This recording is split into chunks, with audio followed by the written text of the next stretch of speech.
प्रिय छात्रों, आज है 22 फरवरी और आज आप लोग का हिंदी का एग्जाम है। यदि हिंदी में भी आप लोग धमाल मचाना चाहते हैं, जिस प्रकार से आपने पीछे हर सब्जेक्ट में बना चुके हैं, तो आइए इस वीडियो में हम लोग कंप्लीट अच्छी तरह से वायरल क्वेश्चन जानते हैं। और इस वीडियो को देखने के बाद एक ऊपर में आई बटन है, वहां की वीडियो को देखने के बाद आपसे एग्जाम में हर एक प्रश्न बन जाएगा, चाहे वो ऑब्जेक्टिव हो या फिर सब्जेक्टिव हो। तो चलिए हम इस क्लास में देख लेते हैं इस वीडियो में जिस प्रकार से आपने हर सब्जेक्ट में गर्दा उड़ा के बनाए हैं और अच्छी तरह से बना दिए हैं, जो कि सारे क्वेश्चन जितना भी दे रहे थे सारे के सारे क्वेश्चन आप लोग को मिलता जा रहा था। तो उसी प्रकार से आपको यहाँ से भी हर एक प्रश्न आपको मिल जाएगा। तो सबसे पहला प्रश्न आप लोग को यहाँ से मॉडल पेपर से ही दिया गया है कि the rise and fall of the Hindu women किसकी रचना है।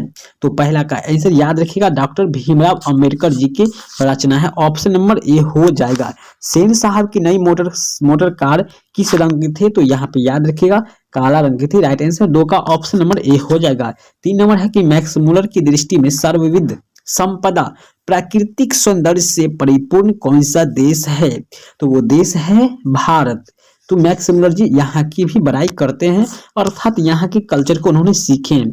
4 नंबर सवाल आपसे पूछा जा रहा है, आपके एग्जाम में पूछा गया है कि मनुष्य में जो घृणा है जो अनायास बिना सिखाए आ जाती है, वह पशुत्व का घोतक और अपने को संयत रखना, दूसरे के मनोभाव का आदर करना मनुष्य का स्वधर्म है। यह पंक्ति किस शीर्षक पाठ की है, तो यह पंक्ति जो है आपका किस पाठ की है, तो ये अविन्नो की है।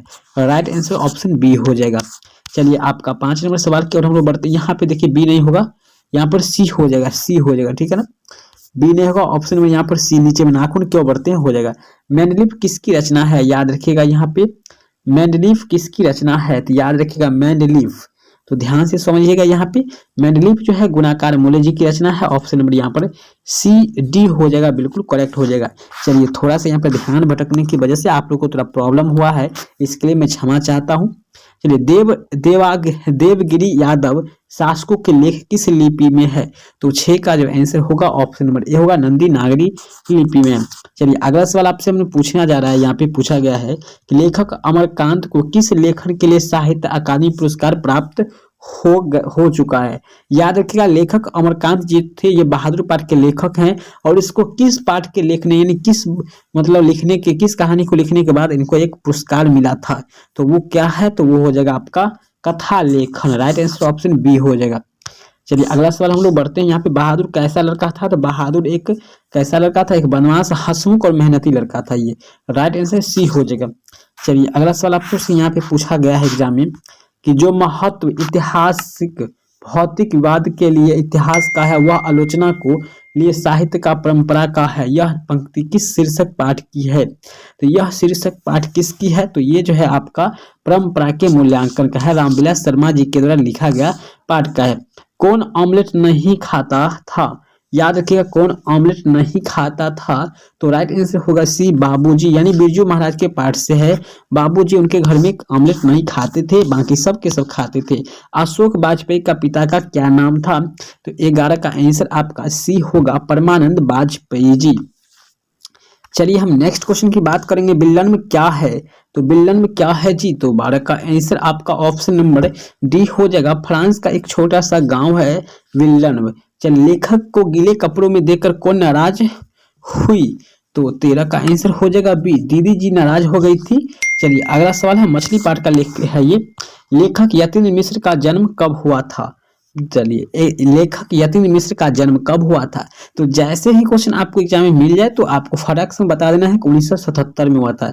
जीवन के आरंभिक दिनों में बिस्मिल्लाह खां को संगीत के प्रति आसक्ति, यहाँ पे जो है आसक्ति कैसे हुई, तो कैसे हुई थी, तो 15 का आंसर आपका यहाँ पे ऑप्शन दिया जा चुका है, आपका आंसर होगा गिरिजा देवी के संगीत से।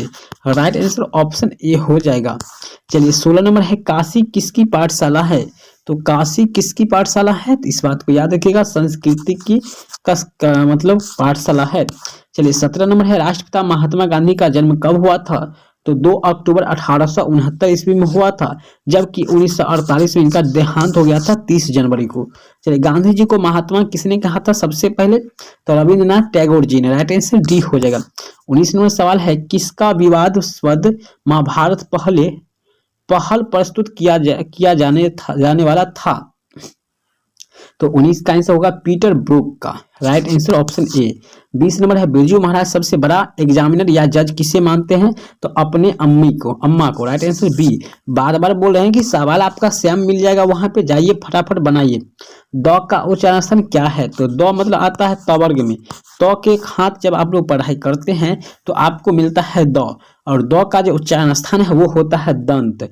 और राइट आंसर होगा सी। निश्चल शब्द का संधि विच्छेद क्या हो जाएगा? इसका तोड़ करके आपको बताना है, तो तोड़ करके जो इसका आंसर हो जाएगा वो होगा डी, निह प्लस छल हो जाएगा। Right answer D. चलिए 23 नंबर सवाल आपसे पूछा गया कि निम्न में से शुद्ध शब्द कौन है? तो शुद्ध शब्द आपको चुनना है, तो शुद्ध शब्द चुनने के लिए आपको यहाँ पर आंसर मिलेगा वाहिनी जो है यहाँ पे बिल्कुल शुद्ध शब्द यहाँ पे है, ठीक है ना। 23 का यहाँ पर देखिए वाहिनी, वाहनी। देखिए शुद्ध शब्द यहाँ पर मैथिली भी लग रहा है, बट यहाँ पे स्मरण, स्मारण, अनधिकार। चलिए हाँ एकदम तरह से डी आंसर सही होगा। चलिए 24 नंबर सवाल है कि मई शब्द में कौन सा संज्ञा है? मई शब्द में कौन सी संज्ञा है? तो 24 का आंसर आपका हो जाएगा बी ऑप्शन, ये व्यक्तिवाचक संज्ञा है। अपराध शब्द कौन सा लिंग है? तो प्यारे छात्रों आपका आंसर बी हो जाएगा। आप क्वेश्चन एग्जाम यदि एक भी नहीं छोड़ते हैं तो आप ग्रेट नंबर लेकर आएंगे, ये मुझे पूर्णतः उम्मीद है। कर्पूर शब्द है, ये कौन सा है? तो ये तत्सम आपका है। तो 26 का जो आंसर हो जाएगा ऑप्शन नंबर यहाँ पे सी हो जाएगा। श्याम शब्द का स्त्रीलिंग रूप क्या हो जाएगा? तो श्याम का जो है स्त्रीलिंग रूप आपका क्या हो जाएगा? तो श्याम का स्त्रीलिंग रूप होगा श्यामा हो जाएगा। राइट आंसर डी हो जाएगा। चलिए 28 में सवाल है डाल पर चिड़िया गाती है, यह किस कारक का उदाहरण है? तो 28 का आंसर हो जाएगा ऑप्शन नंबर ए, अधिकरण। का चिड़िया डाल पर मतलब अधिकरण में पर होता है। यह कलम किसकी है? तो यह किसकी है? तो यहाँ पे प्रश्न का बात हो रहा है किसकी है, तो 29 का इसलिए आंसर भी हो जाएगा आपका सर्वनामिक विशेषण हो जाएगा इसका आंसर। चलिए 30 नंबर सवाल है मैंने खाना खा लिया है, मैंने खाना खा लिया, मैंने खा लिया। बात देखिए कैसा था, मैंने खाना खा लिया है, क्या लग रहा है कि काम जो है सो बिल्कुल तरह से आपका वर्तमान में चल ही गया है, मतलब चल ही रहा है। और राइट आंसर ऑप्शन ए हो जाएगा वर्तमान का। अगला सवाल है पुष्पा, पुष्प शब्द है। चलिए पुष्प का नाम सुनते हैं आप लोग को पुष्पा याद आता होगा, बट वो छोड़िए, पुष्पा के चक्कर में आपका पुष्पा बन जाएगा। चलिए तो पुष्पा शब्द जो है ये कौन सा है? पुष्प शब्द, तो ये जो है आपका ये तत्सम है। चलिए आगे बढ़ लेते हैं हम लोग, यहाँ पे देखते हैं 32 नंबर सवाल। ऐसे शब्द जो यौगिक तो होते हैं पर अर्थ के विचार से अपने सामान्य अर्थ को छोड़ किसी परंपरा से विशेष अर्थ के परिचय के कहलाते हैं। तो 32 का आंसर होगा सी, योगरूढ़ शब्द कहलाता है। पराजय शब्द में उपसर्ग क्या है? तो पराजय में उपसर्ग जो होता है वो आपका क्या होता है? तो 33 का आंसर हो जाएगा परा हो जाएगा, परा। जो ऑप्शन नंबर नीचे में होगा आपका डी ऑप्शन हो जाएगा, परा में पराजय उपसर्ग। त्यागी शब्द में प्रत्यय क्या होगा? त्यागी है, तो यहाँ पे याद रखिएगा जो शुरू में लगता है वो होता है प्रत्यय, जबकि लास्ट में लगता है वो होता है उपसर्ग। तो गी यहाँ पे लगा है अर्थात ई आ जाता है, तो इसलिए आपका आंसर यहाँ पर ए हो जाएगा गी, त्यागी। ई आता है तो ऑप्शन नंबर ए होगा। चलिए चाचा शब्द का विशेषण क्या हो जाएगा? चाचा का विशेषण क्या हो जाएगा? तो बहुत ही आसान हो जाएगा। यहाँ पे 35 नंबर सवाल है और 35 का आंसर होगा बी, चचेरा हो जाएगा बी।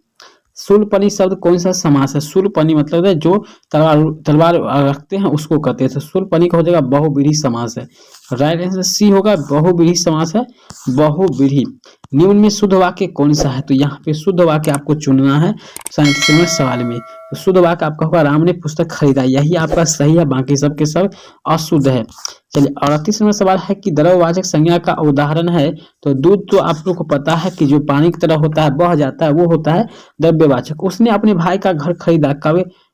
किस वाक्य का उदाहरण है? तो यहाँ पर देखिए सेम क्वेश्चन पूछा जा रहा है, जैसे हमने एक और क्वेश्चन बताए थे उसके तरह मिलता है।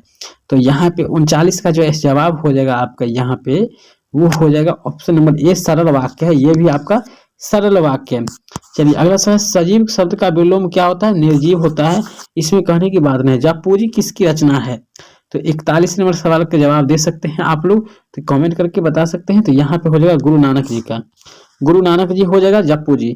जटा मुकुट तन भस्म लगाई बसन छोड़ी तन तन नगन भाया, किस कविता की पंक्ति है? तो 42 का आंसर याद रखिएगा आप लोग किस कविता के है, यह राम नाम बिरथु जगी जन्मा का है। राइट आंसर सी हो जाएगा। चलिए 43 नंबर है, खान रचित प्रेम वाटिका किस प्रकार की रचनाएं हैं? तो ये भक्ति परक रचनाएं हैं या फिर कैसी रचना है? तो 43 का आंसर हो जाएगा ये जो है प्रेम निरूपण संबंधी है, यानी प्रेम को यानी लव को एकदम निरूपित कर रहा है ये। ठीक है, चलिए इनमें से किनका सवैया और घनाछारी अत्यंत प्रसिद्ध है? तो वो हो जाएगा आप लोग का आंसर क्या होगा, प्रेमघन घनानंद। तो यहाँ पे आप लोग समझ गए होंगे किसका आंसर क्या हो जाएगा। तो 44 का आंसर तो आप लोग का घनानंद ही हो जाएगा। चलिए रसिक समाज की स्थापना किसने की? रसिक समाज की स्थापना जो है घनानंद जी के द्वारा किया गया था। वीणा किनकी रचना है? तो वीणा जो है ये किनकी रचना है? तो 46 का आंसर याद रखिएगा सुमित्रानंद पंत जी का। चलिए आगे बढ़ लेते हैं, अगला सवाल है 47 में, रामधारी सिंह दिनकर का जन्म कब हुआ था? इस बात को 1907 में हुआ था जन्म उनका, 12 नवंबर 1907 में। चलिए कहाँ हुआ था? बिहार के बेगूसराय जिला के सिमरिया में हुआ था। चलिए अपने सामने शीर्षक काव्य संग्रह किनकी रचना है? तो 48 का आंसर हो जाएगा ए ऑप्शन कुंवर नारायण की। बूढ़ा चौकीदार वृक्ष कहाँ मिलता है? तो घर के दरवाजे पर, यानी घर के बाहर दरवाजे पर मिलते हैं। तो 49 का बी ऑप्शन हो जाएगा। 50 है, तुर्की के महाकवि नाजिम हिकमत की कविताओं का अनुवाद वीरेन डंगवाल ने किस भाषा में किए थे? तो 50 का आंसर होगा सी, पहल पुस्तिका में किए थे। चलिए आगे बढ़ लेते हैं, हम लोग देखते हैं यहाँ पे आपका 51 नंबर है, रेनर मारिया रिल्के की माता का क्या नाम था? रेनर मारिया रिल्के की माता का क्या नाम था? मेरे बिना तुम प्रभु पाठ के लेखक हैं ये। तो 51 का आंसर आपका हो जाएगा डी, सोफिया।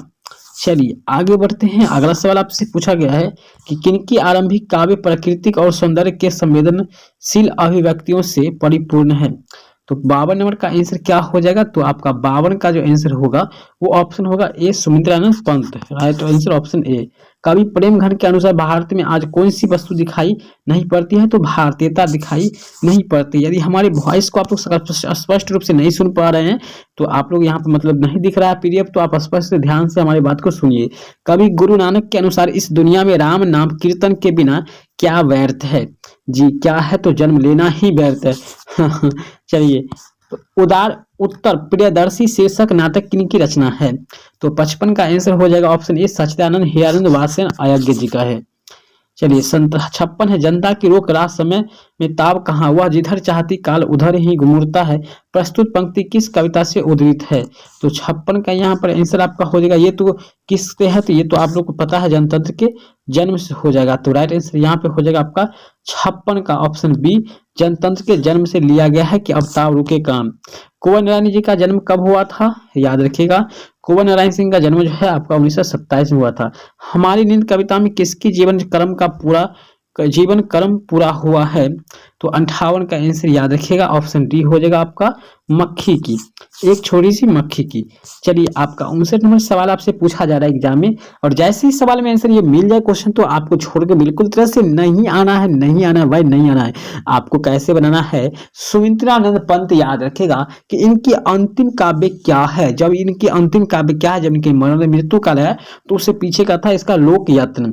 मानव का रचा हुआ सूरज मानव को भाप बनाकर सोख गया, यह पंक्ति किस कविता से है? तो भाई ये हिरोशिमा से है। राइट आंसर बी हो जाएगा। याद रखिएगा हिरोशिमा कहाँ पड़ता है भाई? तो ये पड़ता है जापान में। 60 नंबर सवाल है, जो पुरुष कविता रचता है के लिए एक शब्द है, जो कविता लिखता है उससे हम लोग कहते हैं कवि। एक कवि आंख से देखने वाले का मुहावरा का अर्थ क्या हो जाएगा? तो एक आंख से देखना मुहावरे का अर्थ हो जाएगा क्या? आंख मारना? जी नहीं। तो आपका आंसर हो जाएगा क्या? तो आपका आंसर हो जाएगा 62 का ए हो जाएगा, प्रतिकूल कार्य करना, एक सामान्य कार्य करना। चलिए 62 नंबर हो चुका है और हमें उम्मीद है कि यहाँ तक आपको समझ में आ गया होगा। अगर आगे भी आप लोग चाहते हैं तो जल्दी से कमेंट करें, अन्यथा आपको यहीं तक मिल जाएगा क्वेश्चन, और एक वीडियो इससे पीछे दिए उस वीडियो को जरूर आप लोग वॉच करें। तो मिलते हैं फिर से नेक्स्ट वीडियो में, तब तक के लिए बाय, धन्यवाद, टेक केयर।